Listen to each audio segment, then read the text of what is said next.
그런데 야권에서 이렇게 여러 목소리를 높이는 배경에는요. 지난 2012년 국정원이 대선을 앞두고 문재인 후보를 비방하는 댓글을 만들었던 이른바 국정원 댓글 사건에 대해서 당시 문재인 야당 대표가 박근혜 대통령의 책임론을 말했기 때문입니다.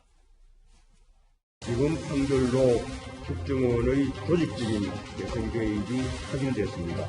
이명박 정부에서 저질러진 일이지만 박근혜 대통령도 이 문제에 대해 사과해야 마땅하다고 봅니다. 지난 대선 중 국정원 대선 개입의 일단이 드러났을 때 국정원 요직원에 대한 인권 유린이라며 오히려 저를 비방했습니다. 또한 박근혜 정부 출범 후에는 진실을 은폐하고 검찰의 엄정한 수사를 가로막았습니다.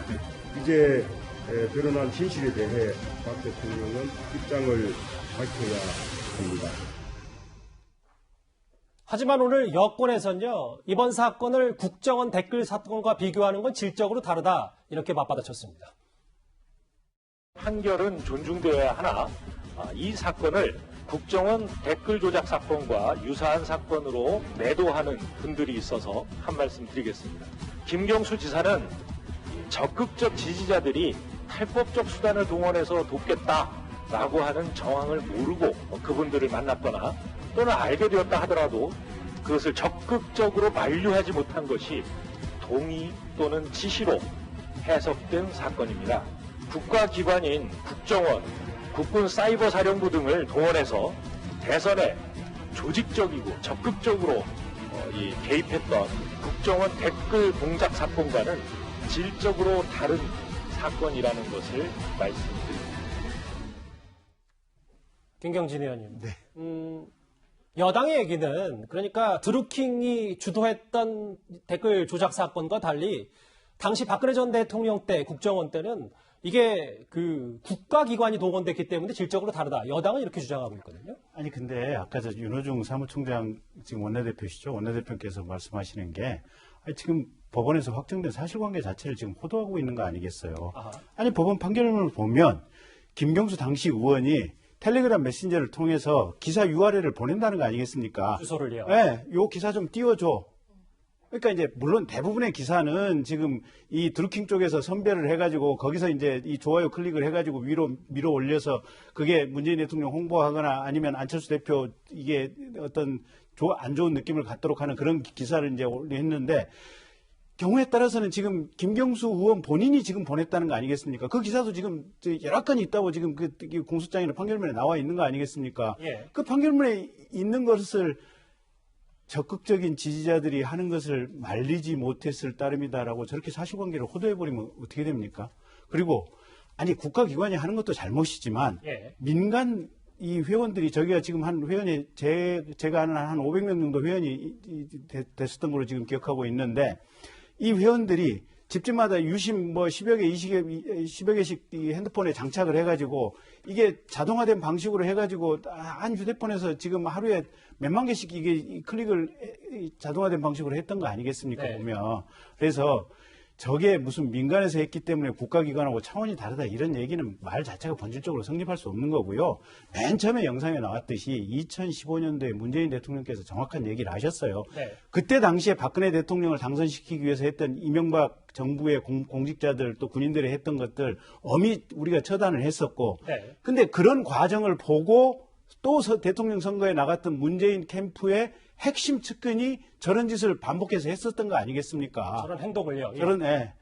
저래서야 되겠습니까? 그래서 저는 이번 기회에 제안하고 싶은 게 대선 과정에서 어떤 여론이나 언론 조작을 위해서 댓글을 쓴다든지 좋아요 클릭을 한다든지 이럴 경우에는 저게 지금 일반 형법범죄거든요. 보면 컴퓨터 사용 업무 방해죄인데 이걸 선거법으로 집어넣어서 징역 한 20년씩 살리는 것으로 이거 법을 좀 바꿔야 돼요. 그래서 예. 두 번 다시 이런 일이 대한민국의 대통령 선거에서 있을 수 없도록 기본적인 제도 개선을 지금 여당도 그렇고 야당도 그렇고 특히 여당 쪽에서 뭔가 좀 생각하고 이 건에 대해서 반성한다면 예. 법을 좀 바꾸시라라고 말씀드리고 싶습니다. 9년 전 국정원 댓글 조작 사건과 크게 다르지 않다.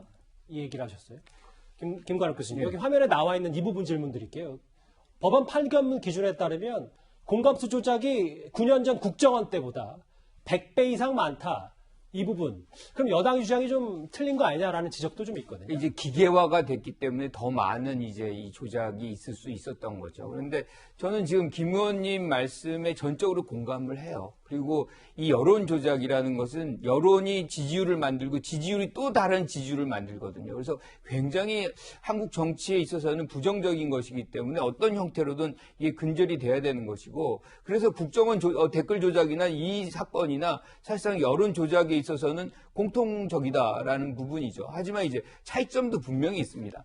이게 뭐냐면, 이게 국가기관이 뭔가 움직인다 그러면 이거는 우리가 기댈 데가 없어요. 그러니까 이거를 누가 견제합니까? 예컨대 국정원이다, 뭐 이게 아까 얘기한 대로 뭐 사이버 사령부가 움직인다 그러면 그거를 누가 조사를 할 수 있어요?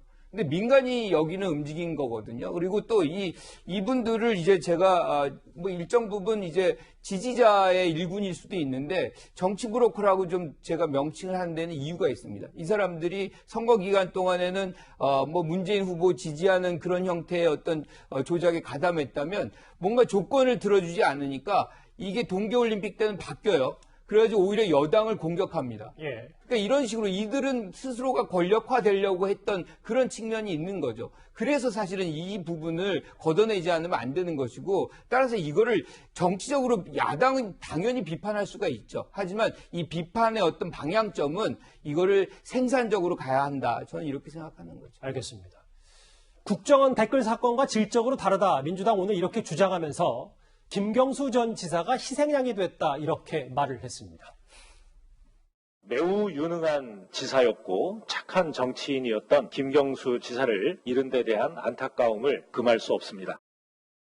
청와대나 뭐 대통령의 입장 표명에 대해서는 글쎄, 어떻게 그 생각하세요? 직접 관련된 사안은 아니라고 생각이 듭니다. 흠질한 저런 김경수가 이용당한 면이 있지 않는가 이런 생각이 듭니다. 어제 송영길 대표도 순진한 김경수 전 지사가 이용을 당했다. 이런 평가를 했는데 배 의원님, 야당의 공식 입장은 어떻습니까? 참, 제가 그 말씀을 보고 참 스스로 금치 못했는데요. 내가 한 사기는 착한 사기다, 뭐 이런 논조의 이야기인지, 사실 이 사건의 희생양 피해자는요, 국민들이십니다. 이런 비슷한 류의 뭐 이를테면, 범법이나 어떤 사회적 무리를 빚어가지고, 시정, 도정 혹은 뭐 의정에 대해서 공백을 발생하는 이런 여러 가지 사건에서 특히 집권 여당의 그 인사일 경우에 많은 분들이 그분들 내가 알던 착한 분인데, 예를 들면 뭐 투기 논란이 있었을 때에도 그분 내가 알던 착한 형인데, 성범죄 논란이 있을 때도 그분 예전에 그렇지 않은 착한 분인데라는 이런 인지부조화적인 태도를 계속 보이시거든요. 예. 그런데 명확히 해야 할 것은 이 모든 과정의 피해자는 국민뿐입니다. 그리고 이런 우리 김경수 전 지사는 지금 이제 구치소 교도소 가셨죠. 아니, 가실 겁니다. 예, 갈 가실 겁니다. 거죠. 예. 예. 이런 경우는 저희가 희생양 혹은 피해자라고 이야기하는 게 아니라 가해자 혹은 피의자, 범법자라고 이야기하는 게 맞겠죠. 예. 예. 지금 배 의원님도 여기 뉴스탑10에 직접 출연을 하셨지만 야당에서는 몸통은 문재인 대통령이다라고 하면서 청와대를 겨루고 있습니다. 일단 여당에서는 이 유죄 후폭풍이 문 대통령에게 향하는 것을 차단하는 데 총력을 기울이고 있습니다. 드루킹 사건이 대선과 관계된 사건이긴 합니다만은 대통령과 직접 연관된 행위라고 보기는 어렵고요. 또 이 사건이 선거 결과에 큰 영향을 미쳤다고 보는 사람이 아무도 없습니다. 대통령에게 책임을 씌우는 것은 저는 부당하고 과도한 정치 공세라고 생각을 합니다. 과도한 정치 공세다. 김경진 의원님. 어제 청와대가 공식 입장은 없다고 했는데 오늘도 좀 침묵을 지키고 있거든요. 청와대 침묵을 지킬 수밖에 없다고 보시는 겁니까? 아니면 입장을 내야 된다고 생각하십니까? 아니, 어차피 이게 대통령 선거 무효가 될 상황은 아니에요. 그리고 이것만 가지고 대통령을 무슨 탄핵할 수도 없는 거예요. 근데 분명히 수치로 계량할 수는 없지만 대선 과정에서 문재인 당시 후보가 이 댓글 작업으로 인해서 선거에 있어서 득을 봤다고 하는 것은 누가 봐도 명확관화한 사실이고, 이 공범 관계에 대해서는 증거는 없지만 어쨌든 본인의 핵심 측근이 여기에 가담해서 실형 2년의 유죄를 선고받은 것도 사실이에요. 그러면 청와대에서는 국민께 죄송하다라고 이게 어떤 사과의 말씀이나 위로의 말씀을 드리는 것이 정정당당한 태도고요. 예. 민주당이라든지 또 여러 의원들이 지금 이 대통령 이렇게 옹호하기 위해서 저런 말씀을 하시는데, 저건 뭐냐면 국민들이 보기에 아니 범죄자의 저런 범죄적인 행동이 매우 당연하다라는 것을 전제로 깔고 지금 얘기를 하는 거 아니겠습니까? 그럼 국민들은 국민들이 얼마나 우습게 보면 저런 말을 할 수 있는지 전 제발 그래서 민주당에서 차라리 할 말이 없으면 침묵하시는 게 좋을 것 같아요. 배현진 의원님, 뭐 예. 국민의힘 최고위원이 여기 나오셨으니까 만약에 지금 계속해서 야당에서는 대통령의 직접 사과를 요구하고 있잖아요. 대통령이 침묵을 계속 지키면 그 뭐 추가 조치라든지 추가 주장 목소리를 어떻게 내실 계획이십니까? 예, 뭐 오늘 아침에도 제가 이제 말씀을 드렸는데요. 사실은 청와대에서 어제 진작에 입장이 나왔어야 하는데 청와대발 기사로는 뭐 BTS를 특사로 유엔 특사로 임명했다. 뭐 전 세계 아미들이 굉장히 분노하실 만한 그런 일이죠. 그리고 청해부대 수송기, 뭐 자화자찬 기사 이런 것만 나오던데요. 실질적으로 대통령 19대 대통령이 되어서 수혜를 보신 분이 문재인 대통령 아니십니까? 예. 그럼 국민들의 합리적인 추정 혹은 의심은 이것을 누구와 연결되어 있냐, 몸통이 누구이냐로 갈 수밖에 없습니다. 여기에 대해서 청와대 입장은 분명히 나와야 하고요. 그냥 김경수 전 지사가 아무도 관여하지 않았는데 혼자 알아서 했다라고 하면은 같이 그렇게 생활하셨던 친밀한 김경수 지사한테도 너무 가혹한 일 아니겠습니까? 바둑이라고 그 이제 별칭을 하셨었죠. 바둑이가 보통 저희가 강아지들한테 바둑이라고 이름을 붙이는데요. 예. 제가 이 장면을 보고 그 깃털만 입에 물 뭐 쫓던 바둑이 이렇게 생각이 들더라고요. 참 안타까운 장면입니다. 청와대에서 당당하게 진짜 이게 무슨 흙탕물 튀길까봐 겁내시는 게 아니라면 예. 입장을 빨리 밝히시고 국민적인 의혹을 해소해 주시는 것이 온당한 일이라고 봅니다. 예. 저희가 준비한 첫 번째 이슈 정통성 논란 얘기 여기 계신 세 분과 만나봤습니다.